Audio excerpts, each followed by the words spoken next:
The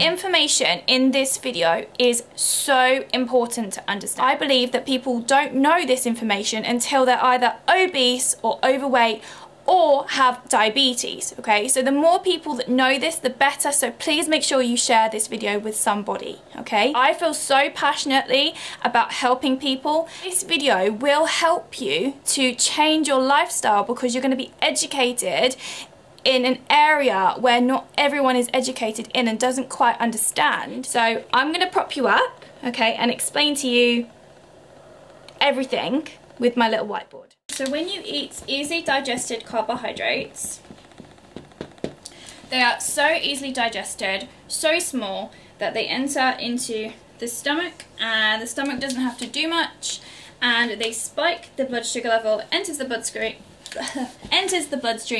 and spikes the blood sugar level up. When the blood sugar level is up here, this process makes you happy. Okay. But to get that blood sugar level back down, which is really, really important, because when your blood sugar level is up here, the body gets really, really nervous. So what happens is insulin is produced to bring the blood sugar level back down.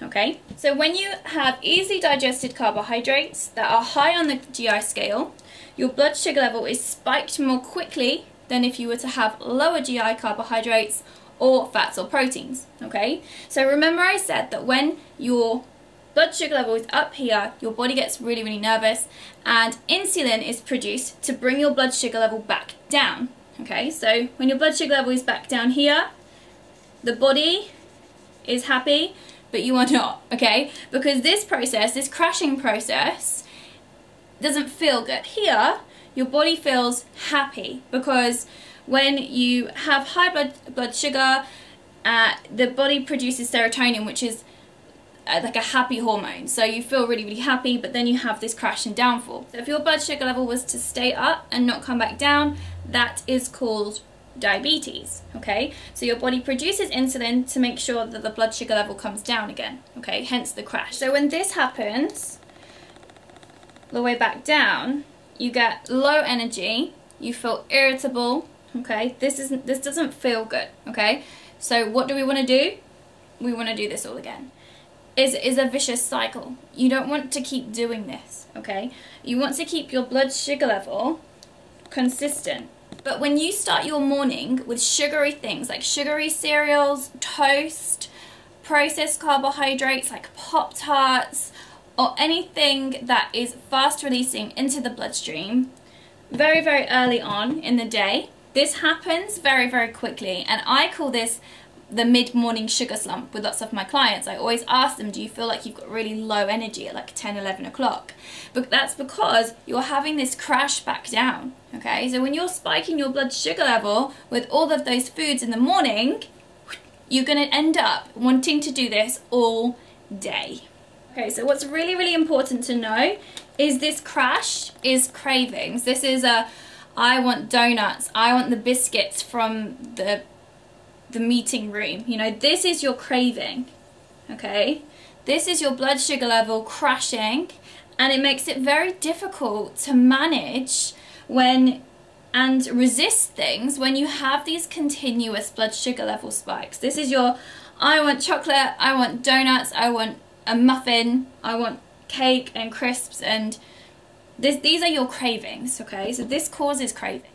By mid-morning, you've often eaten more calories than you even need for a starter, but the real problem is that insulin needs to be released every single time, okay? So these constant insulin spikes are not good, because this is essentially what causes insulin resistance and pre-type 2 diabetes. What you need to remember is that your body cannot do this 6 or 7 times a day, okay?